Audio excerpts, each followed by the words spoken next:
안녕하세요. 최재현 변호사입니다. 네, 오늘 간만에 영상을 찍는데요. 오랜만에 영상 찍는 만큼 재밌는 얘기 한번 들려드리도록 하겠습니다. 자, 오늘 폭풍 검색 한번 해보겠습니다. 요즘 혹시 다들 알고 계시겠지만 롤스로이스 남 이 사건 아시죠? 최근에 이제 영상 찍는 날 기준으로 어제 마약 혐의 사건에서 이제 검사가 징역 3년을 구형을 했습니다. 마약에 취한 채 롤스로이스를 몰다가 행위를 친 혐의로 징역 10년이 확정된 신모 씨의 마약 혐의 2심 재판에서 검찰이 징역 3년을 선고해달라고 재판부에 요청했다. 이게 이제 이해가 안 되실 수 있는데요. 이미 10년이 확정된 신모 씨에 대해서 2심에서 3년을 구형했다. 이게 무슨 말이냐 이해 못 하시는 분들이 있어서 조금 설명을 드리자면요. 마약에 취해서 롤스로이스를 운행하다가 이제 여성 행인을 이제 쳐서 사망에 이르게 한 심각한 사건이잖아요. 그래서 이 사건이 이제 두 가지로 나눠서 진행이 됐습니다. 약에 취한 상태로 차를 운행하다가 행인을 쳐서 이제 사망에 이르게 한 그 자체의 행위에 대해서 재판이 따로 진행이 됐고요. 그리고 마약을 투약한 혐의에 대해서는 별건으로 진행이 됐었습니다. 그래서 이번에 이제 구형을 한 사건은 마약 사건과 관련된 부분입니다. 제가 이 사건을 좀 보니까요. 마약 혐의로 이미 과거에 징역형이 집행유예를 선고받은 전력이 있더라고요. 그래서 아마 검찰이 또 징역 3년까지도 이제 구형을 했고 1심에서도 3년이 인정이 됐었습니다. 그리고 이제 이와 별도로 진행이 됐던 위험운전치사, 그러니까 그 마약에 취한 상태로 운전을 하다가 행인을 쳐서 사고에 이르게 한 이 사건에 대해서는 이제 검사는 징역 20년을 구형을 했다가 이제 재판부에서 10년으로 감형이 됐었는데요. 그 이유는 이렇습니다. 처음 이제 검사가 기소를 해서 재판을 할 때는 도주치상, 그러니까 이제 뺑소니, 속칭 말하면 뺑소니입니다. 뺑소니를 했던 게 아니냐라는 이제 이유로 기소를 했었는데 결국 뺑소니 혐의까지는 인정이 되지는 않고 위험한 상태에서 운전을 해서 사망에 이르게 했다라는 혐의만 인정이 돼서 위험운전치사에 대해서는 10년이 선고되었고 그렇게 확정이 됐습니다. 롤스로이스람 본인은 형량이 너무 높다라는 이유로 이제 항소도 했고 다른 이제 위험운전치사 사건에서도 이미 높은 형량을 구형받았다, 그리고 선고받았다라는 내용을 변론을 하고 있는 걸로 보입니다. 그래서 궁금해하시는 분들이 있어서요. 이 사건에 국한된 게 아니라 양형과 관련된 부분을 오늘 조금 설명을 드리려고 합니다. 먼저 보면 이 사건 같은 경우는 아까 말씀드린 대로 위험운전치사, 교통사고와 관련된 혐의가 있고요. 그 다음에 마약과 관련된 혐의가 있습니다. 보통 이제 변호사들도 많이 참고를 하는데 그 형사사건과 관련된 부분은 양형위원회라고 우리나라에서 운영하고 있는 양형위원회가 있습니다. 양형위원회에서 그 양형 기준을 정하고 있습니다. 한번 쳐보겠습니다. 검색을 하면 양형위원회라고 있고요.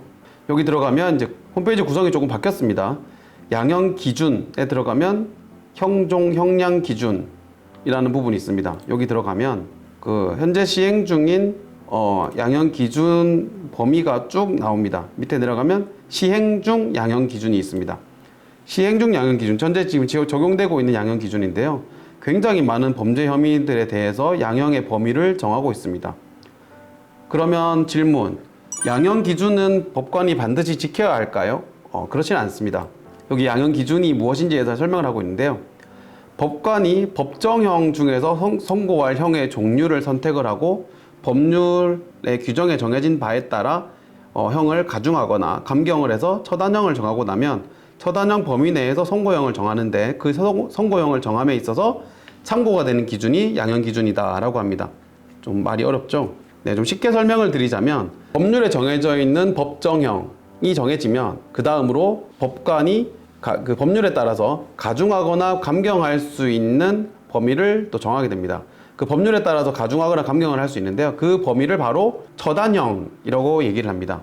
그럼 처단형 범위 내에서 최종적으로 판결문에 적시할 선고형을 정하게 되는데요. 이 선고형, 최종적인 선고형을 정함에 있어서 법관이 참고할 수 있는 양형 기준이 바로 이 양형 기준에 의해서 제공하고 있는 양형 기준입니다. 그래서 시행 중인 양형 기준을 보면요. 우선 이 롤스로이스 남의 경우에는 교통 관련 범죄였거든요. 그래서 교통범죄 양형 기준을 들어가 보면 구분이 되어 있습니다. 일반적인 교통사고, 그리고 위험운전 교통사고. 이 롤스로이스람은 위험운전치사였거든요. 위험운전치사에 있어서는 법정형이 최고 8년까지 가능하게 양형 기준에 정해져 있습니다.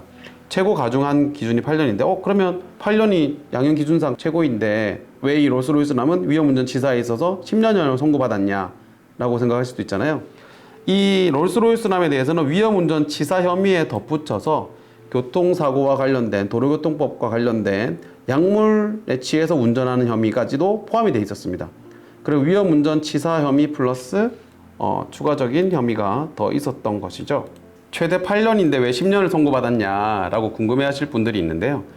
이 부분은 이제 이 롤스로이스남이 위험운전치사 혐의에 대해서는 인정을 받고 전체 가장 높은 형을 선고받은 것 같고요.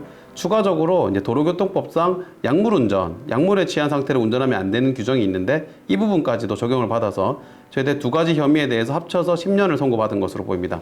사실상 굉장히 많이 가중이 되었고 그 처단한 범위 내에서는 가장 최고로 높은 수준의 처벌을 받은 것으로 보이기는 합니다.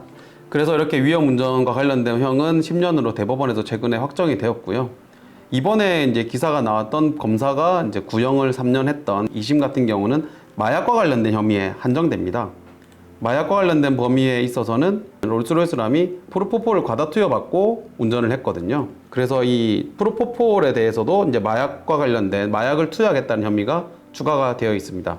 그래서 이 마약과 관련된 범죄는 우리나라에서는 마약관리법에서 규정을 하고 있는데요. 마약류 관리에 관한 법률이라고 합니다. 검색을 해볼게요. 네, 우리나라 이제 마약과 관련된 처벌 규정은 마약류 관리에 관한 법률에 규정을 하고 있습니다. 마약류 관리에 관한 법률에 있어서 이 사건의 경우에는 향정신성 의약품에 해당하고요. 향정신성 의약품에 규정한 라목으로 보고 있습니다. 마약류 관리에 관한 법 시행령 라목에 규정이 되어 있는데 관리에 관한 법률 시행령을 보면 여기 별표가 규정이 되어 있습니다. 별표 6번 라목이거든요. 3호가 향정신성 의약품이니까 라목에 프로포폴이 아마 있을 거예요. 봅시다. 여기 프로포폴 나와 있죠. 여기 68번에 프로포폴을 이제 규정을 하고 있습니다. 그 보통 잠이 안 올 때 많이 먹는 졸피뎀도 이렇게 향정신성 의약품으로 규정을 하고 있습니다. 따라서 이제 처방 없이 투약하게 되면 문제가 생기겠죠. 그래서 이 라목에 따라서 마약류를 처벌을 하게 되는데 우리가 다시 돌아가서 양형기준표에서 보면 마약류에 대해서 향정 라목에 대해서는 최대 3년까지 처벌을 할 수 있습니다. 지금 현재 시행 중인 양형기준표에 따르면요. 이렇게 보면 검사는 최고 높은 양형기준에 따라서 가장 높은 형을 구형을 한 거고요. 1심에서는 이대로 선고를 했고 아마도 항소심도 비슷한 결과가 나오지 않을까라고 생각은 드는데요. 한번 지켜봐야 될 것 같습니다. 결국 이렇게 이제 이 롤스로이스남의 경우에는 위험운전치사로 인해서 10년을 확정을 받았고 추가로 이제 만약에 3년이 항소심을 거쳐 대법원까지 갈지는 모르겠습니다만 확정이 된다면 도합해서 13년이라는 징역형을 살게 되는 거죠. 정말 심각한 사건이었던 것 같습니다. 두 번 다시 이런 범행, 이런 사건이 발생하지 않았으면 하는 바람이고요. 오늘은 저희 구독자분들에게 현재 이제 진행되고 있는 이런 사회 이슈와 관련된 법률을 소개해드리기 위해서 영상을 찍어봤습니다. 앞으로도 계속 저희 유튜브 영상 관심 많이 가져주시면 감사하겠습니다. 다음엔 더 유익한 내용으로 또 찾아뵙도록 하겠습니다. 감사합니다.